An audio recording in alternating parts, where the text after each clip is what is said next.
بسم الله الرحمن الرحيم الحمد لله رب العالمين والعاقبة للمتقين والصلاة والسلام على سيدنا محمد وآله وصحابه أجمعين.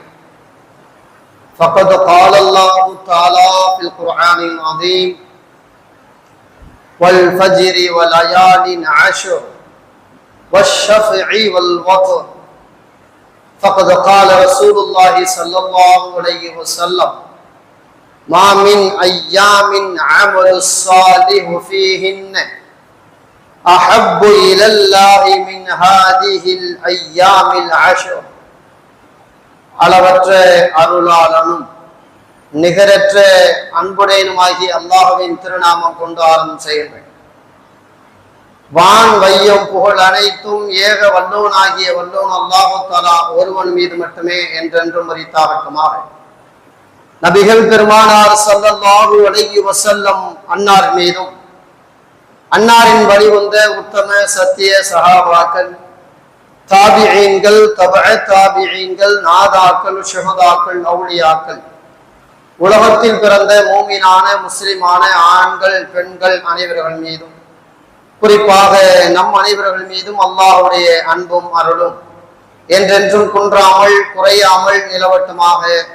ஆமீன். அஸ்ஸலாமு அலைக்கும் வரஹ்மத்துல்லாஹி வபரகாத்துஹு. அல்ஹம்துலில்லாஹ். இந்த வருடத்தினுடைய துல்ஹஜ் பிறை பிறக்க இருக்கின்றது. ஒருவேளை இன்று மாலை பார்க்கப்படலாம். துல்ஹஜ் பிறை பிறந்ததிலிருந்து பெருநாள் கொண்டாடுகின்ற அந்த நாட்கள் வரை மிகவும் கண்ணியமான இபாதத்திற்கென்று ஒதுக்கப்பட வேண்டிய நாட்கள் என்பதாக குர்ஆனும் ஹதீஸும் அது சம்பந்தப்பட்ட செய்திகளை நிறைய சொல்லித் தருவதை பார்க்கிறோம்.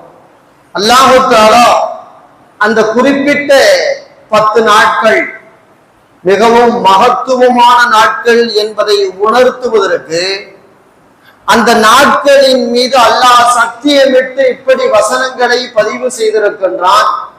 வல் ஃபஜ்ரி வலயாலின் அஷ்ர், விடியற் காலையின் மீது சத்தியமாக, 10 இரவுகளின் மீது சத்தியமாக, வஷ்ஷஃபி வல் வத்ர், அந்த 10 இரவுகளில் ஒற்றைப்படையின் மீதும் இரட்டைப்படையின் மீதும் சத்தியமாக என்று அல்லாஹு தஆலா சத்தியமிட்டு சொல்லுவதின் நோக்கம் அது அல்லாஹ்விடத்திலே மிகவும் பிரியமான நாட்கள். அந்த நாட்களில் இபாதத்து செய்வோரை அல்லாஹ் மிகுந்த கண்ணியம் செலுத்துகிறான், பிரியப்படுகிறான் என்பதற்காகத்தான் உணர்த்தப்படுகிறது. நபிகள் நாயகம் ஸல்லல்லாஹு அலைஹி வஸல்லம் அவர்கள், அதாவது லயாலின் அஷ்ர் என்பது துல்ஹஜ் பிறையினுடைய முதல் 10 நாட்களை குறிக்கும் என்பதாக விளக்கம் தந்திருக்கிறார்கள். வஷ்ஷஃபி, அதில் இருக்கக்கூடிய ஒற்றைப்படை என்பது அரஃபா நாளை குறிக்கிறது என்றும், வல் வத்ர் இரட்டைப்படை என்பது அதாவது 10வது நாள் பெருநாளை குறிக்கும் என்பதாக நபிகள் நாயகம் ஸல்லல்லாஹு அலைஹி வஸல்லம் அவர்கள் நமக்கு அழகான விளக்கங்களை தந்திருக்கிறார். இந்த நாட்களில் நாம் இபாதத்துக்களால் அலங்கரிக்கப்பட வேண்டிய அந்த இபாதத்து தொழுகைகளாக, நோன்புகளாக, தானம் தர்மங்களாக, குர்ஆன் திலாவத்துக்களாக, திக்ர் தஸ்பீஹாத்துகளாக, இன்ன பிற இபாதத்துக்களால் நாம் அலங்கரிக்க வேண்டும் என்பதை பெருமானார் ஸல்லல்லாஹு அலைஹி வஸல்லம் அவர்கள் வலியுறுத்தி நமக்கு சொல்லி தந்திருக்கிறார்கள்.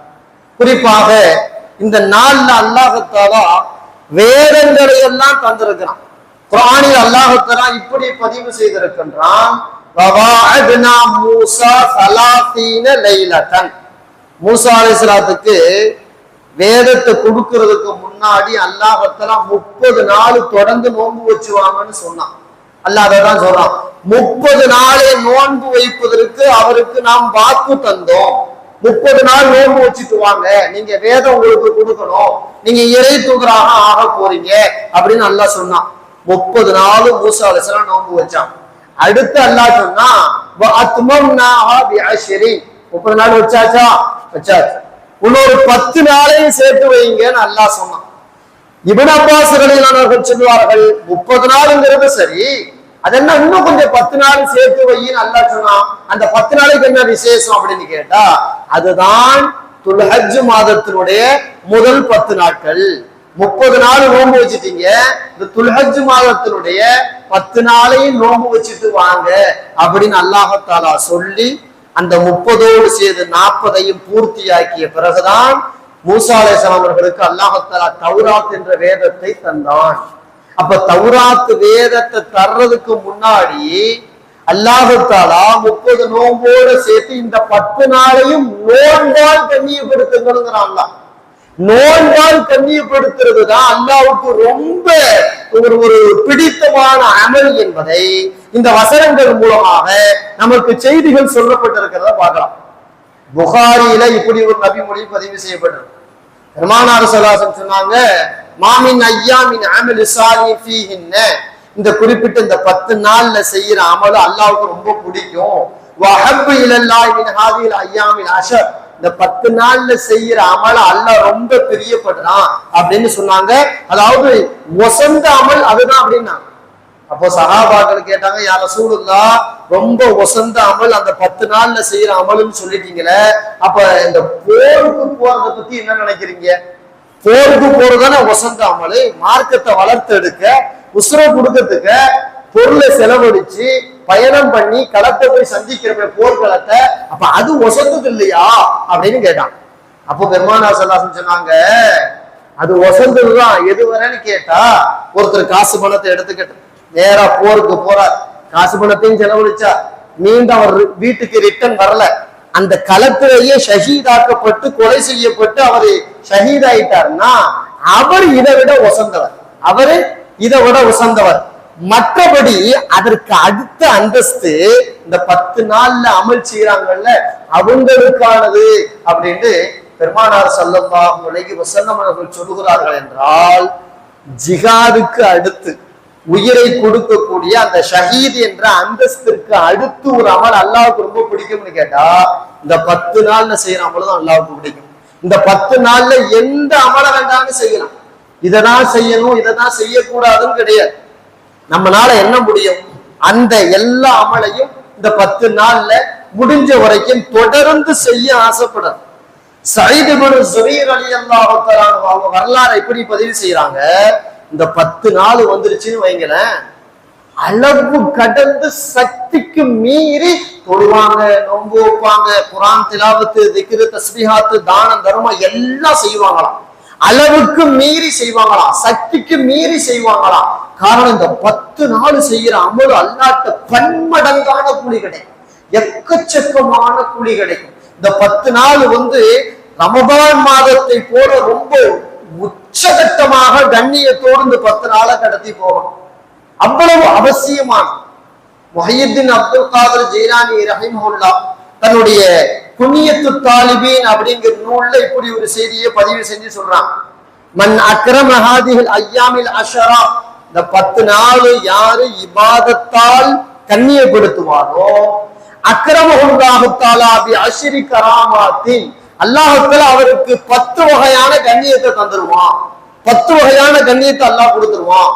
தொழுகை, நோன்பு, இபாதத்து, அது இதுன்னு இந்த 10 நாள்ல பாவமே செஞ்சிடாம எல்லா வகையான உறுப்புகளையும் பேணி கண்ணியம் பேணி இபாதத்தாக இந்த 10 நாட்களை கழிச்சா, முஹையித்தீன் அப்துல் காதர் ஜீலானி ரஹிமஹுல்லாஹ் சொல்றாங்க, 10 வகையான கண்ணியத்தை கொடுப்பானாம் அல்லாஹ் தஆலா. யாருக்குன்னு கேட்டா, இந்த அமல் செஞ்சவருக்கு முதல்ல அவருக்கு ஆயுளில் பரக்கத்து, அல்லாஹ் ஆயுள்ல பரக்கத்து செஞ்சிருவான். ஒரு 100 வருஷம் 70 வருஷம் 80 வருஷம் இல்ல, ஆயுள்ல பரக்கத்து, அவ்வளவுதான். பரக்கத்து தான் வேணும், அதிகம் தேவையில்லை. அதிகத்தை வச்சு என்ன செய்ய, ஒருத்தர் 100 வருஷம் வரைக்கும் வாழ்றாருங்க, 100 வருஷம் வரைக்கும் வாழ்ந்து அவரால் அவருக்கும் பிரயோஜனம் இல்லை, அடுத்த ஆளுக்கும் பிரயோஜனம் இல்லை. இது வாழ்க்கையா? இது வாழ்க்கையே இல்லை. ஒருத்தர் கொஞ்ச காலம் தான் வாழ்ந்தார். இமாம் நவவி ரஹிமஹுல்லாஹ் 40 வருஷம் தான் வாழ்ந்தாங்க. அவங்க செஞ்ச சாதனை 300 வருஷம் வாழ்ந்தா கூட செய்ய முடியாது. அவ்வளவு பெரிய சாதனை பண்ணாங்களா இல்லையா? அதுதான் ஆயுள்ல பரக்கத்துங்கிறது. அப்ப ஆயுளில் அல்லாஹ் பரக்கத் செஞ்சிருவான். அடுத்து பொருளாதாரத்தில் அல்லாஹ் பரக்கத் செய்வான். வாழும் காலம் வரை யாரிடத்திலும் எந்த தேவைக்கும் அவர் போகாத அளவிற்கு அவருடைய பொருளாதாரத்துல பரக்கத்தை செஞ்சு அவரும் நிம்மதியா வாழ்றாரு. அந்த காசு பணத்தின் மூலமாக இஹ்லாசோடு பிறருக்கும் அள்ளி கொடுக்கிற நிலைக்கு ஆளாயிருவாரு. அப்ப பொருளாதாரத்துல பரக்கத்து கிடைச்சிருச்சு. மூணாவது சொல்லுவாங்க, குடும்பத்துல எந்த வகையான சிரமமும் வராம இவர் மட்டுமல்ல இவர் குடும்பத்தை அல்லாஹ் பாதுகாத்துருவான். இவருடைய குடும்பம் எந்த வகையான சிக்கல், குடுங்கல், சிரமம், கஷ்டம், அது இது நஷ்டம் இது மாதிரி எதுக்குள்ளே வரமாட்டாங்க. அல்லாஹ் அவங்கள பாதுகாத்துருவான். அதே போல அவருடைய பாவங்களுக்கெல்லாம் இந்த 10 நாள் பரிகாரமாக ஆயிடும். இந்த 10 நாள் இபாச்சியராரா இல்லையா, அந்த பாவம் செஞ்சிருப்பாரு, அந்த பாவத்துக்கெல்லாம் அல்லாஹ் அந்த 10 நாளுடைய இபாதத்தை பரிகாரமா ஆக்கிடுவான். அதே மாதிரி இந்த 10 நாள் செஞ்ச இபாதத்துல பன்மடங்கான கூலி கிடைக்கும். எவ்வளவு கிடையாது, பன்மடங்கான கூலி. மற்ற நாள்ல செய்யற இபாதத்தை விட பன்மடங்கான கூலி கிடைக்கும். ரொம்ப கவனிக்க வேண்டியது என்ன தெரியுங்களா, மௌத்து நேரத்துல அல்லாஹ் லேசாக்கிடுவான். சக்கராத்து நிலைமை அவருக்கு லேசாகிவிடும். அதுதான் உலகத்திலேயே பெரிய பாக்கியம், உலகத்திலேயே பெரிய பாக்கியம். சக்கராத்து மௌத்தை பத்தி இன்ஷால்லா ஒரு வாரம் பேசுவோம். ஒரே ஒரு உதாரணம், மௌத்து லேசான மௌத்துல என்ன தெரியுங்களா, பெருமானார் ஸல்லல்லாஹு அலைஹி வஸல்லம் சொன்னார்கள், மாவில் குழைத்த மாவில் இருக்கும் முடியை உருகுவதை போல. அதுதான் லேசான மௌத்தான். ஒரே குழஞ்சு மாவை உருட்டி வச்சிருக்கோம் சப்பாத்திக்காக, அதுல ஒரு முடி இருக்கு, அது ரொம்ப கஷ்டப்பட்டா புடுங்குவோம், அப்படி எடுத்தோடனே சர்றன்னு வந்துருமா இல்லையா, அந்த மாதிரி இந்த உடம்புல இருந்து அல்லாஹ் ரூஹ் அப்படி லேசா உருவி எடுத்துருவான். இதுதான் இருக்கிறதுலயே ரொம்ப லேசான மௌத்து. இது சஹாபா, இது நபிமார்களுக்கு கிடைக்கிற மௌத்து மாதிரி ரொம்ப லேசான மௌத்து. அததான் சொல்றாங்க, மௌத்து அவருக்கு ரொம்ப லேசாயிடும். சில பேரை பாக்குறோமே சக்கராத்துல ஆஸ்பத்திரிலயோ அல்லது வீட்டுலயோ வார கணக்கா கிடப்பாங்களா இல்லையா, அவர் வந்து பாலை ஊத்துறாரு, இவர் வந்து பாலை ஊத்துறாரு, தண்ணியை ஊத்துறாரு, போகவே மாட்டேங்குத அப்படிங்கிற மாதிரி.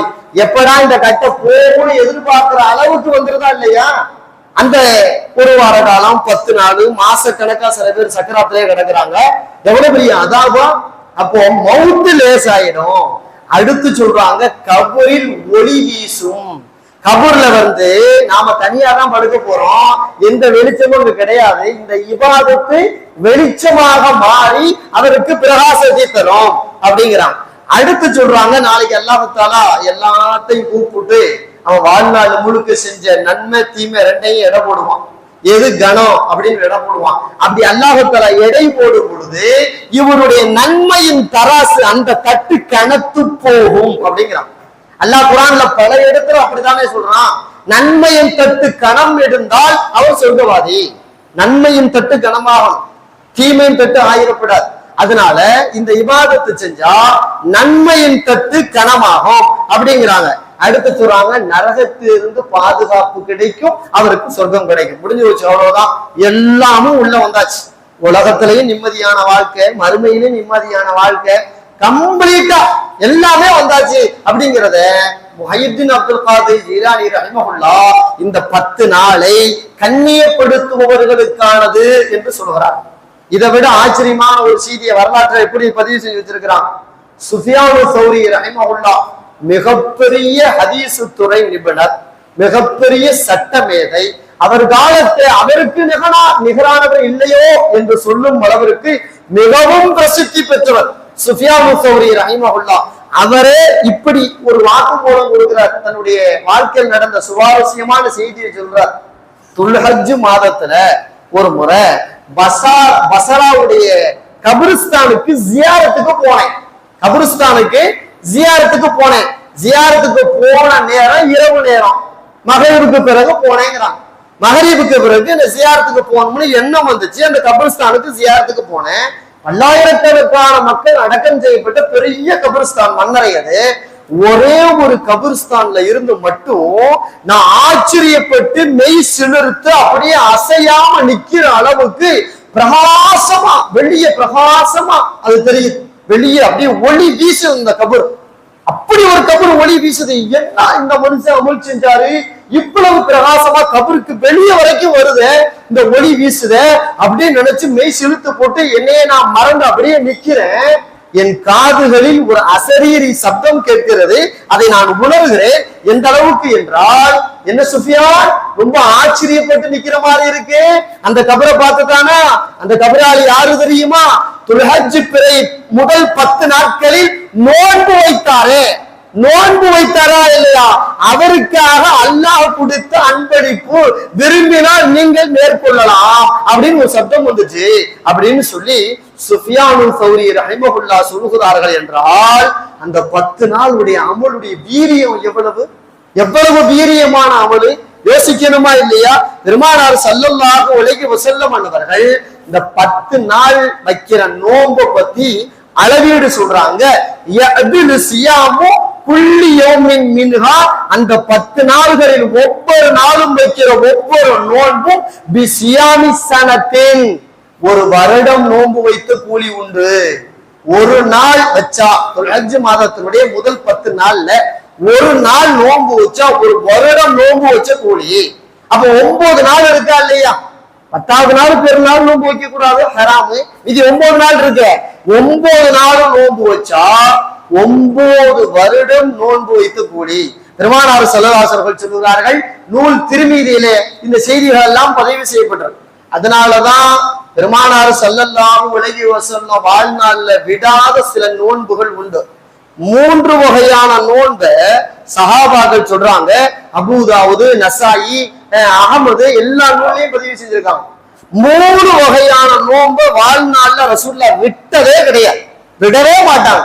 அதாவது உபரியான நோன்பு, பரலானது ரமதான் நோன்பு, அது யாருமே விடக்கூடாது. உபரியான நோன்பு 3 நோன்பை விட மாட்டாங்க.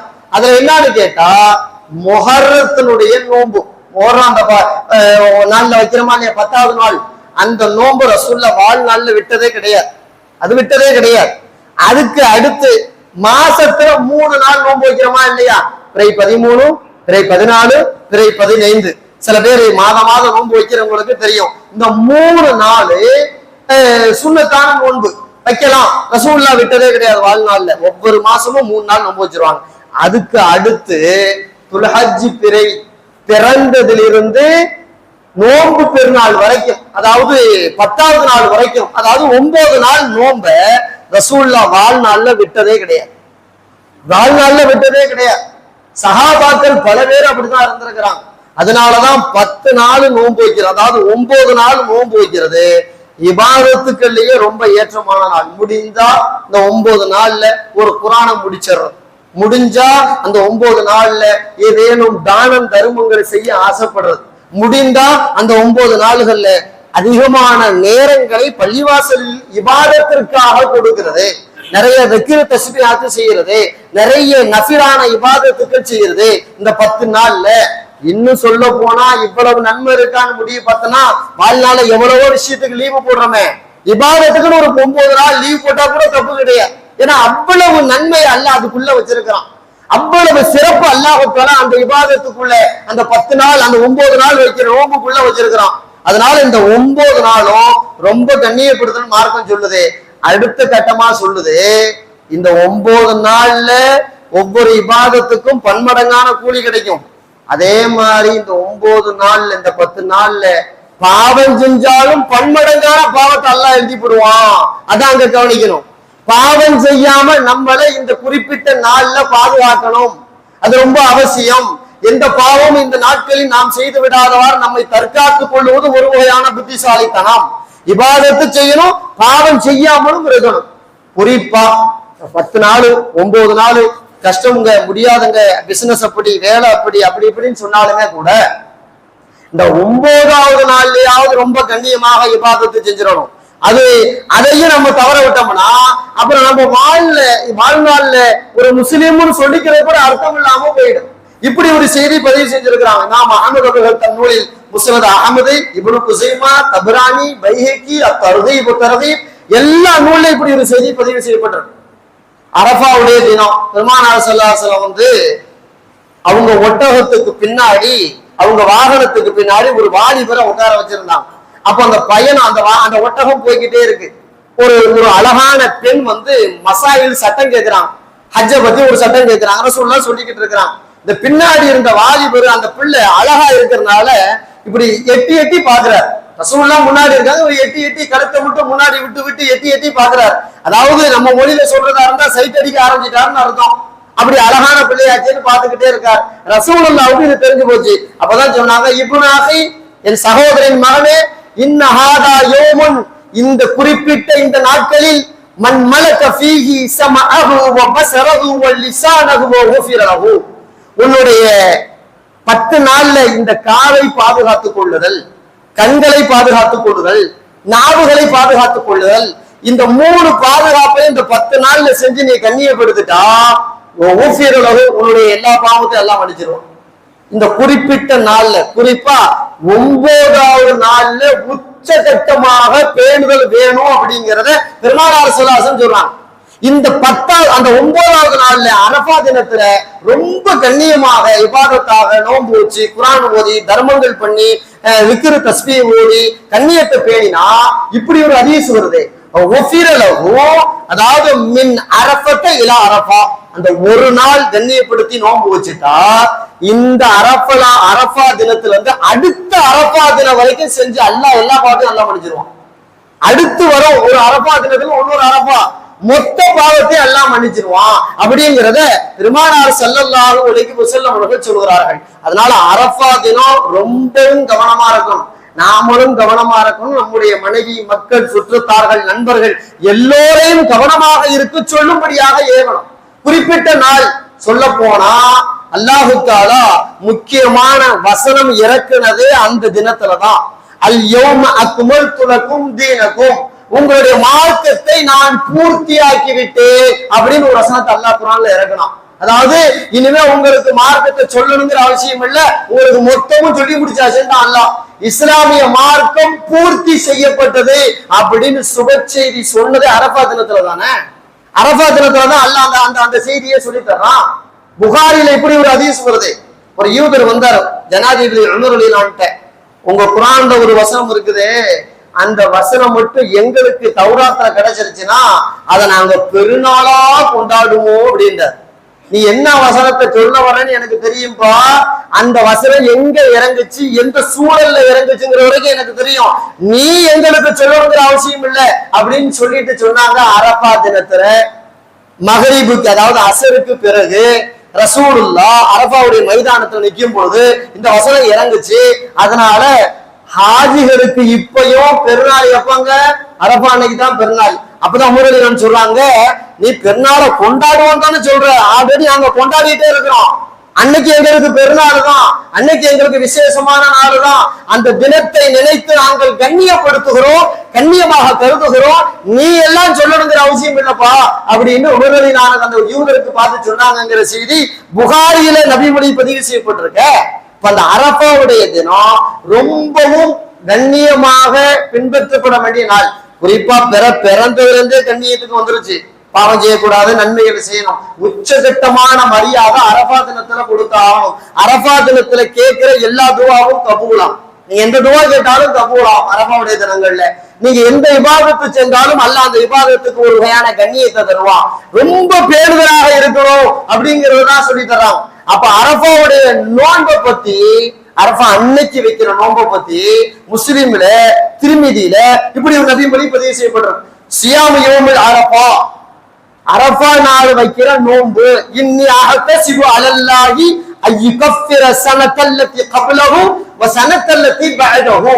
ஒரு நாள் அரஃபா தினத்துல வைக்கிற அந்த ஒரு நாள் நோன்பு முன் சென்ற ஒரு வருடத்தின் பாவத்தையும் எதிர்வரும் வருடத்தினுடைய பாவத்தையும் அல்லாஹ் தஆலா மன்னிப்பான் என்று அல்லாஹ்விடத்திலே நான் எதிர்பார்க்கிறேன். பெருமானார் ஸல்லல்லாஹு அலைஹி வஸல்லம் சொல்றாங்க, ஒரே ஒரு நோன்பு செய்யற மாயா ஜாலம் என்னன்னு கேட்டா, சென்ற வருடத்தின் மொத்த பாவத்தையும் எதிர்வரும் வருடத்தின் பாவத்தையும் அல்லாஹ் தஆலா இல்லாமல் ஆக்கிடுவான்.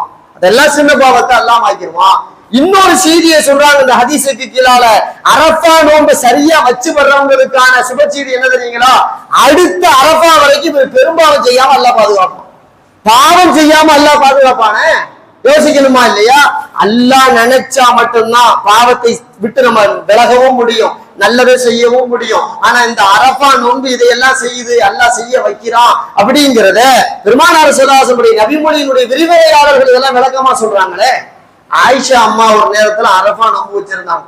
அரஃபா நோன்பு சரியான வெயில் காலம், உச்சகட்டமான வெயில் காலம். அதாவது நம்ம ஊர் வெயிலை விட அரபு நாட்டுடைய வெயில் பன்மடங்கு. சாதாரணமான நாடுகள்லயே அரபு நாட்டுல உச்சகட்டமான வெயில் இருக்கும், அவங்களுக்கு ஒரு வெயில் காலம் வருது, அது அதை விட மோசமா இருக்கும். அப்படி இருக்கும் பொழுது அரஃபா தினத்துல நோன்பு வச்சிருக்கிறாங்க. கடுமையான வெயில் தாங்க முடியாம தண்ணி எடுத்து ஆயிஷா அம்மா தலையில அப்பப்ப தெளிச்சுக்கிறாங்க.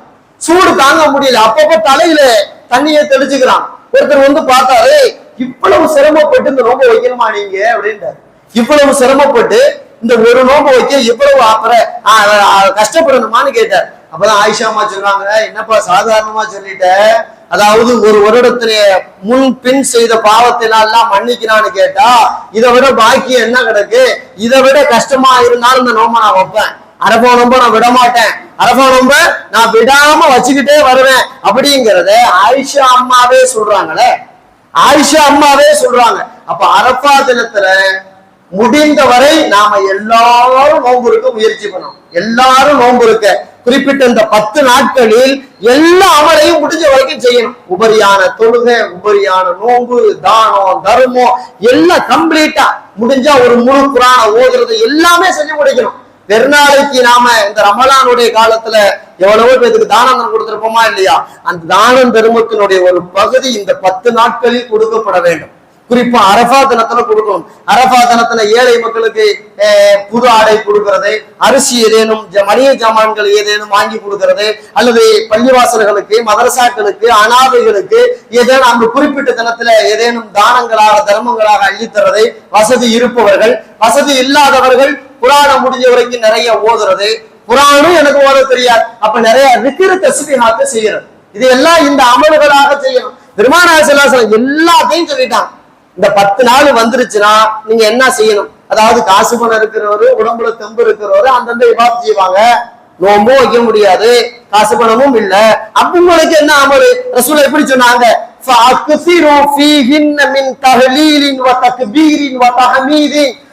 பிறந்ததுல இருந்து அந்த 10 நாள் வரைக்கும் எல்லாருமே செய்ய வேண்டியது, அதாவது சுப்ஹானல்லாஹ், அல்ஹம்துலில்லாஹ், அல்லாஹு அக்பர், லா இலாஹ இல்லல்லாஹ், சுப்ஹானல்லாஹி பிஹம்திஹி, சுப்ஹானல்லாஹில் அஸீம், இந்த திக்ருகளை எல்லாம் நிறைய சொல்லி வாருங்கள். இதை சொல்றதுக்கு காசு பணம் தேவையில்லை, உடல் தாக்கத்து பெருசா தேவையில்லை. இதையெல்லாம் செய்யலாமா இல்லையா? எவ்வளவு முடியுமோ அவ்வளவு செய்யணும். எந்த அளவுக்கு சாத்தியமாகுமோ அந்த அளவுக்கு சாத்தியத்தோடு செய்யணும். குறிப்பா இந்த அரஃபா நோம்பை பத்தி இப்படி ஒரு ஹதீஸ் வரும். அரஃபா நாள் ஒரு நாள் நோன்பு வச்சா ஒரு வருடம் நோன்பு வைத்த கூலி தரப்படும். அது வந்து நோன்புக்கு மட்டும். அதுக்கு அடுத்த ரசூலுல்லாஹ் சொல்றாங்க, வல் அமலு ஃபீஹா, அந்த நாளில் அமல் செய்தால், வேற ஏதேனும் அமல், நோன்பு அல்லாத வேற ஏதேனும் அமல் செய்தால், இபாஅஃபு 700 மடங்கு நன்மைகள் பதிவு செய்யப்படும்.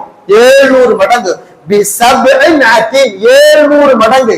அப்ப 700 மடங்குனா ஒரு திக்ரு சொன்னா அரஃபா தினத்துல 700 முறை திக்ரு சொன்ன மாதிரி. அந்த அரஃபா தினத்துல ஒரு நாள் மொத்தமா அமல் செஞ்சுட்டா 700 நாள் அமல் செஞ்ச கூலி கிடைக்கிறது. இப்படியாக பன்மடங்கான கூலியை அல்லாஹ் தஆலா அரஃபாவுடைய தினத்தில் வைத்திருக்கிறான். அதனாலதான் அந்த தினத்துல பாவம் செய்யாம நம்மளை பாதுகாத்துக்கணும்னு சொல்ல வர்றது.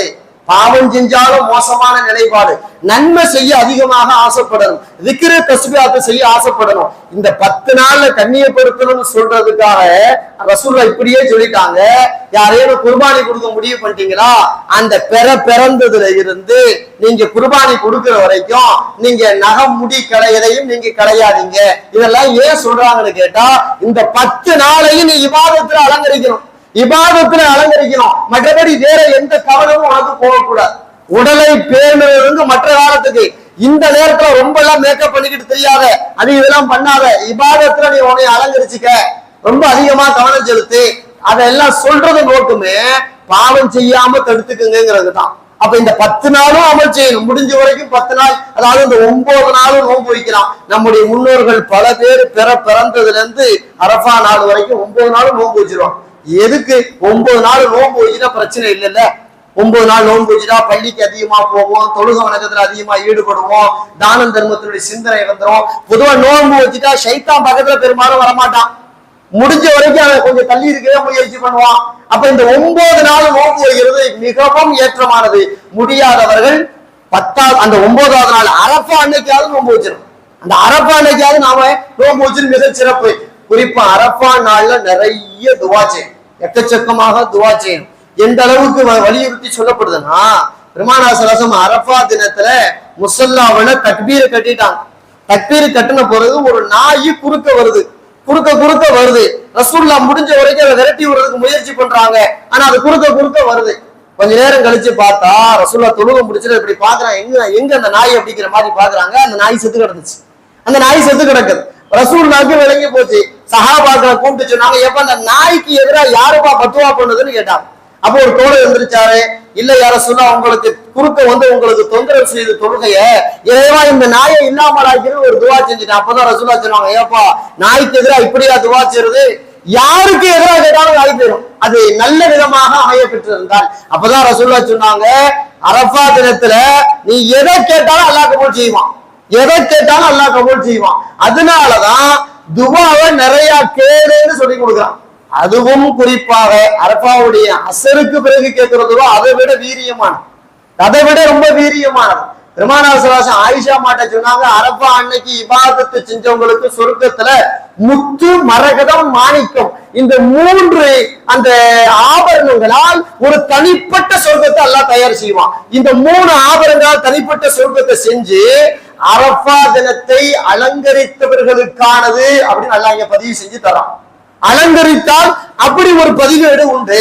அப்ப அந்த அரஃபா தினத்துல உச்சகட்டமாக பேணுதலாக இருக்கணும். முடிஞ்சா அந்த அரஃபா தினத்துல நோன்பு வைக்கிறதுக்காக உதவி செய்யறது, நோன்பு திறக்க உதவி செய்யறது, இப்படி எதையெல்லாம் செய்ய முடியுமோ அவங்கவுங்க வசதிக்கு தகுந்தார் போல, அவங்கவுங்க உடல் தாக்கத்துக்கு தகுந்தார் போல எல்லாத்தையும் செஞ்சு முடிச்சிடும்.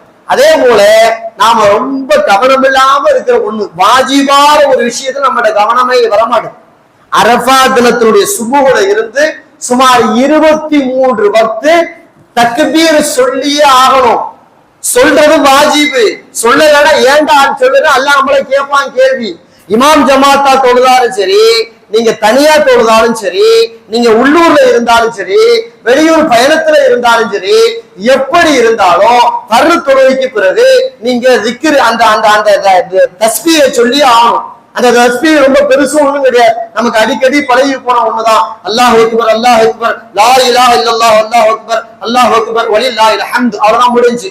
இந்த இமாம் ஜமாத்தா தொழுதா பிரச்சனை கிடையாது. இமாம் ஒரு முறை சொல்ல, நாம் ஒரு சொல்ல, அது சரியா போயிடும். சுன்னத்தான காரியம் ஒரு முறை சொல்றது, அதையும் தாண்டி முஸ்தஹபோட அமல் செய்யலாம்னா 3 முறை சொல்றது. இதுல கூட வாதங்கள் சில நடக்குது. ஒண்ணு சொன்னா போதும் இல்ல, ஏன் 3 வரைக்கும் பள்ளியில சொல்லிக்கிட்டு இருக்காங்க அப்படின்ட்டு சில விஷயங்கள்ல எதையெல்லாம் வாதம் பண்ணக்கூடாது அதையெல்லாம் வாதம் பண்ற மாதிரி சில பேருடைய கேள்வி. சட்டங்கள் எழுதப்பட்டிருக்கிறது, மார்க்க அறிஞர் எழுதி தர்றாங்க. 3 முறை ஓதுதல் முஸ்தஹப். விருப்பம்னா ஓது, விருப்பம் முன்னாடி விட்டுட்டு போ. ஓதுறவனையே தடுக்கிற, ஏன் அது தப்புன்னு சொல்ற? ஒவ்வொரு திக்ரு தஸ்பீஹத்துக்கு நன்மை தானே கிடைக்க போகுது, அல்லாஹ் பாவத்தை பதிவு செய்ய போறது இல்லையே. 1க்கு 3 முறை சொன்னா உனக்கு என்ன வலிக்குது? அப்போ மார்க்க அறிஞர்கள் சொல்றாங்க, 1 முறை ஓது, 3 முறை ஓதுனா தப்பு இல்லைங்கிறாங்க. அதனாலதான் பெரும்பாலும் பள்ளிவாசல்ல 3 முறை ஓதப்படுகிற இமாம் ஜமாத்தாக இருக்கிற நேரத்துல பெண்களும் இதை ஓதித்தான் ஆகணும். இதுல என்ன வித்தியாசம் கேட்டா, ஆண்கள் கொஞ்சம் சப்தத்தை உயர்த்தி, பெண்கள் சப்தத்தை கொஞ்சம் தாழ்த்தி ஓதணும். ஓதுறதுல தவறக்கூடாது அப்படின்னு பார்த்தா கிட்டத்தட்ட பிறை 9 ஆரம்பிக்குது. பிறை 9, 10, 11, 12, 13, 13 அசர் வரை ஓதணும். 13 அசர் வரை 23 வக்து இந்த திக்ரை, இந்த தஸ்பீகை ஓதி தக்பீரை ஓதித்தான் ஆக வேண்டும். ஓதாமல் விட்டால் அது குற்றமாக பதிவு செய்யப்படுகிறது. இது விஷயத்துல நமக்கு கவனம் தேவை. எதிர்வரும் இந்த 10 நாட்களையும் கண்ணியப்படுத்தி இறை அருளை பெறக்கூடிய பெரும் பாக்கியத்தை இறைவன் நம் அனைவர்களுக்கும் வாரி வழங்குவானாக. வாஹிரு தஅவானா அல்ஹம்துலில்லாஹி ரப்பில் ஆலமீன். அஸ்ஸலாமு அலைக்கும் வரஹ்மத்துல்லாஹி வபரகாத்துஹு.